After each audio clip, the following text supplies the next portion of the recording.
عسلامة ومرحبا بالناس الكل. اليوم جيتكم بوصفة سلطة قرنيت، سي مون سالاد بريفيري، ونتصور برشا منكم يحبوها زيدا. دونك يلا نبداو. نستحقوا السلطة بطاطا بعد ما غسلناها وقصينا دي كوب صغار وحطيناهم مع الملح والكركم والفلفل الأكحل يطيبوا شوية، رد بالكم تطيبوهم برشا، وفما اللي يحب يخليها بقشرتها. دونك ونستحقوا زيدا تومات سوريز، ونستحقوا قرنيت بعد ما اسمعتو في الماء وفوحتو ملح وفلفل أكحل وقسيتو دي كوب صغار انتي والكبر اللي تحب تعملو.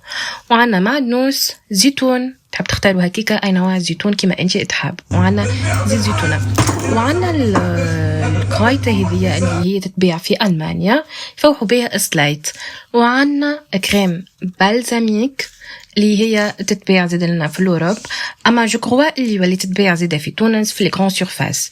تنجموا تعوضوا الكريم بالزاميك بالخل، والكرايته اللي قلت لكم عليه هي نوع من الاعشاب مختلفه لي زعتر نعناع الفحات نتاع السلطه اللي احنا نستعملوهم في ديالنا، اي دار تونسيه تلقاهم.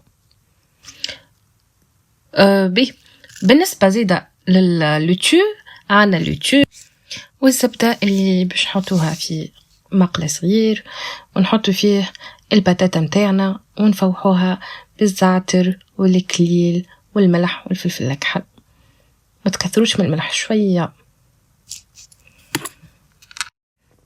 entre temps نقص الطوماط سيريز متاعي en des cubes صغار،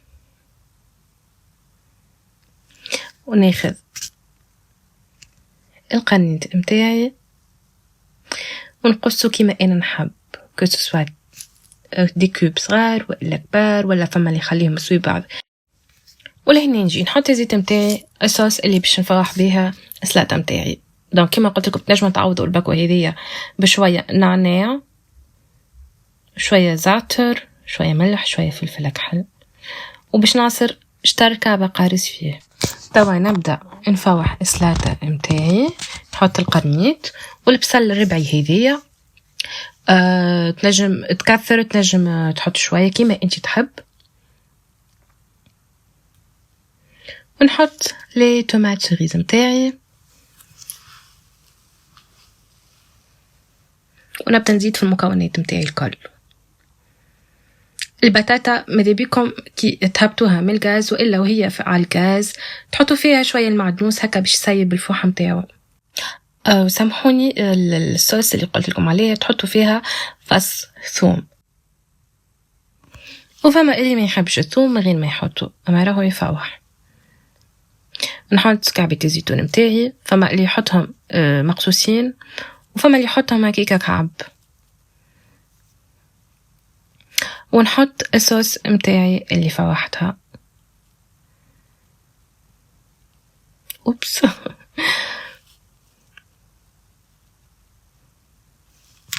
والناس الجديدة اللي تتبع فيا ما تنسيش باش تعمل ابوني للشين. وبعد الركحة غساج متاعي ونقولكم صحة وبالشفاء ليكم، ان شاء الله تعجبكم الغسيت.